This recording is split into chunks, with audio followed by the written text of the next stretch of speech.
નમસ્કાર મિત્રો, હું છું જયેશ હિરપરા. કૃષિ મિત્ર ચેનલમાં આપનું હાર્દિક સ્વાગત છે. આજે વાત કરવાની છે કે ખેતી પાકોમાં સલ્ફરનું મહત્વ.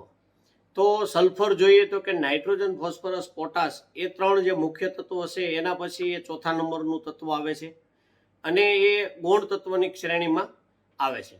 હવે સલ્ફર છે એ દિવસે દિવસે ઘણો બધો વપરાશ વધતો જાય છે. ધનિષ્ઠ ખેતી પદ્ધતિ એટલે કે એક વર્ષમાં 2 થી 3 પાક લેવા, હાઇબ્રિડ બધી વેરાયટી અથવા વધુ ઉત્પાદન આપતી જાતોનું વાવેતર કરવું કે જેમાંથી જમીનની અંદર આ પોષક તત્વોનો ઘણો બધો ઉપયોગ થાય છે અને એની ઉણપ વર્તાય છે. હવે એનું મુખ્ય કાર્ય જોઈએ તો કે કોઈ પણ પાક હોય એમાં પ્રોટીન અને એમિનો એસિડનું નિર્માણ કરે છે. એટલે કે જેમાં છોડની અંદર પ્રોટીન છે, એન્ઝાઇમ છે, વિટામિન છે, એનું નિર્માણનું કામ કરે છે. ત્યાર પછી સલ્ફર છે એ પાનમાં ક્લોરોફિલ કન્ટેન્ટ વધારવાનું એટલે કે હરિતદ્રવ્ય વધારવાનું કામ કરે છે. એટલે કે જે પીળાશ હોય એમાંથી લીલાશ લાવવાનું કામ કરે છે. ત્યાર પછી જમીનની અંદર જે નાઇટ્રોજન છે એ નાઇટ્રોજનને લેવડાવવામાં મદદરૂપ થાય છે. એટલે કે એની એક એન્ટાગોનિઝમ ઇફેક્ટ છે, એટલે કે પરસ્પરિક સમસ્ત ઇફેક્ટ છે કે જેમાં જો સલ્ફરનું પ્રમાણ ઘટી જાય તો નાઇટ્રોજન છે એ છોડ લઈ નથી શકતો. ત્યાર પછી તેલીબિયા પાક હોય તો કે એમાં એની અંદર તેલના ટકા વધારવાનું પણ કામ કરે છે. દાણાની સાઇઝ વધારી અને તેલના ટકા વધારે છે. ત્યાર પછી સિમ્બિકુળની વનસ્પતિ એટલે કે કઠોળ વર્ગની જે વનસ્પતિ છે એની અંદર મૂળ કંડિકાઓનું નિર્માણ કરવામાં પણ સલ્ફર એક મહત્વનું કામ કરે છે. ત્યાર પછી જમીન સુધારણાના તરીકે પણ એક મહત્વનું એનું યોગદાન છે કે જે દરિયાકાંઠાની જમીન છે અને ક્ષારનું પ્રમાણ હોય છે તો એ ક્ષારને નીચો લાવી અને જમીનનું પીએચ છે એ થોડો ઘણો ઘટાડે છે.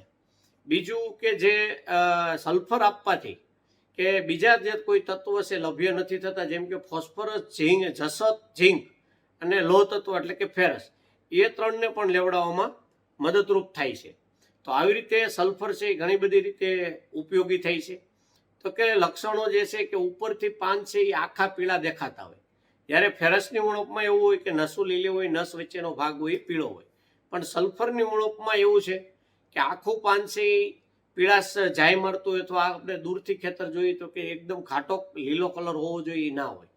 તો એમાં જે છે ને ઘણી વખત એવું પણ બને છે કે સલ્ફરની ઉણપ અને નાઇટ્રોજનની ઉણપ સેમ દેખાતી હોય, પણ થોડું અનુમાન એવું છે કે ઉપરના પાન જો પીળા પડતા હોય તો સલ્ફરની ઉણપ છે, નીચેના પાન પીળા પડતા હોય તો નાઇટ્રોજનની ઉણપ છે. માર્કેટમાં આપણે અલગ અલગ સલ્ફર ઘણા બધા સ્વરૂપમાં આપતા હોય છે. એમાં વધારે પડતું જો વપરાતું હોય તો બેન્ટોનાઇટ સલ્ફર 90% છે એ વપરાય છે અને એ સલ્ફર છે એ લાંબો સમય કામ કરે છે. ત્યાર પછી એસએસપી આપણે વાપરીએ છીએ, સિંગલ સુપર ફોસ્ફેટ, એમાં પણ 10 થી 12% જેવું સલ્ફરનું પ્રમાણ કુદરતી આવે છે. એમોનિયમ સલ્ફેટ છે એમાં પણ સલ્ફરનું પ્રમાણ આવે છે. ત્યાર પછી બીજું 80% વેટેબલ સલ્ફર જે છે અને 55.6% સલ્ફર જે છે એ છંટકાવમાં પણ ઉપયોગ કરી શકાય અને નીચે જમીનમાં આપવામાં પણ ઉપયોગ કરી શકાય. ત્યાર પછી 90% સલ્ફર WDG છે, ગ્રેન્યુલ ફોર્મમાં છે, એ પણ આનો વપરાશ થાય છે. ત્યાર પછી ઝીંક અને સલ્ફર એટલે કે 65% સલ્ફર અને 18% ઝીંક જે છે એનો પણ આપણે ખેતી પાકોમાં પાયામાં અથવા ડોઝમાં ઉપયોગ થતો હોય છે. ત્યાર પછીના સલ્ફેટ બેઝ જે કંઈ ખાતર છે, જેમ કે મેગ્નેશિયમ સલ્ફેટ છે, ઝીંક સલ્ફેટ છે, ફેરસ સલ્ફેટ છે, મેંગેનીઝ સલ્ફેટ છે, કોપર સલ્ફેટ છે, આ બધા સલ્ફેટ ખાતરમાં બાય ડિફોલ્ટ સલ્ફર થોડું ઘણું આવે જ છે. તો સલ્ફર એમ જો આ બધા આપણે ખાતર વાપરતા હોય તો એમાં સલ્ફર આવી જ જતું હોય. પણ પરિસ્થિતિ એવી છે કે ઘણા બધા વિસ્તારમાં અને ઘણા બધા પાકોમાં કે ડીએપી અને યુરિયા સિવાય બીજું કંઈ વપરાતું નથી. એટલે કે યુરિયામાં ફક્ત જોઈએ તો કે 46% નાઇટ્રોજન આવે છે અને ડીએપીમાં 18% નાઇટ્રોજન અને 46% ફોસ્ફરસ આવે છે. એ સિવાય કંઈ તત્વો આવતા નથી. એટલે એમાં ખાલી સલ્ફર વપરાતું હોય તો થોડો ઘણો ફાયદો થાય. પણ હવે ઘણા બધા શાકભાજી ડ્રીપ મલ્ચિંગ તો એમાં આ સલ્ફેટ બેઝ જે મેં કીધા માઇક્રોન્યુટ્રન્ટ પણ વપરાય છે, તેમાં સલ્ફર આવી જતું હોય.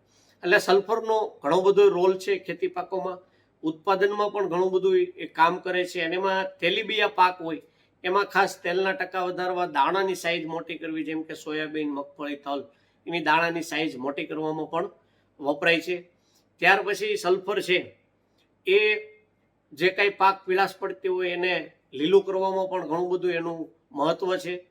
અને ધાન્ય પાક હોય, ધાન્ય પાકમાં જેમ કે ઘઉં છે, ડાંગર છે, આ બધા પાકમાં દાણાની ગુણવત્તા અને દાણાની સાઇઝ વધારવામાં પણ કામ કરે છે.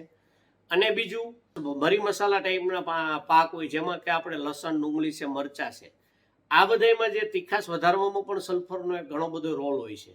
કે ડુંગળીમાં તો ખાસ ખબર પડી જાય કે જો એમાં સલ્ફરની ઉણપ હોય તો ગાંઠીઓ છે એ વહેલો બગડી જાય છે, વજન પણ વહેલું ઘટે છે અને તીખાશ જે હોવી જોઈએ એ હોતી નથી.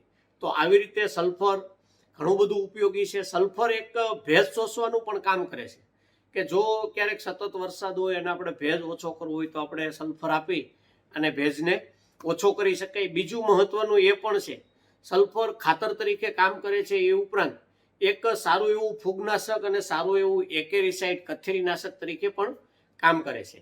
જ્યારે ચિકાસવાળી કોઈ પણ ફૂગ હોય જેમાં પાવડી મિલ્ડ્યુ છે, ડાઉની મિલ્ડ્યુ છે, પછી હનીડ્યુ ટાઈપની જે કે ફંગલ ડેવલપ થાય છે એના નિયંત્રણ માટે જોઈએ તો કે આપણે કોઈ પણ ઝોલ ગ્રુપની સિસ્ટેમિક ફૂગનાશક સાથે સલ્ફર મિક્સ કરાય તો એની જે ચિકાસ છે તોડી નાખે છે. એટલે આમ જોઈએ તો કે સલ્ફરનો આપણે છંટકાવથી લઈ અને જમીનમાં આપવામાં ઘણા બધા અલગ અલગ ફોર્મ્યુલેશન હોય છે અને આપણે ઉપયોગ કરતા હોય છે અને આપણને સારું એવું પરિણામ મળે છે. જેમાં વિશેષ માહિતી જોઈતી હોય તો કે આપણે ડિસ્પ્લે ઉપર જે નંબર બતાવવામાં આવ્યો એ નંબર ઉપર ફોન કરી અને તમે વિશેષ માહિતી મેળવી શકો છો. જો આ વિડીયો સારો લાગ્યો હોય તો અન્ય ગ્રુપમાં શેર કરો અને અમારી ચેનલ સાથે જોડાયેલા રહો. નમસ્કાર.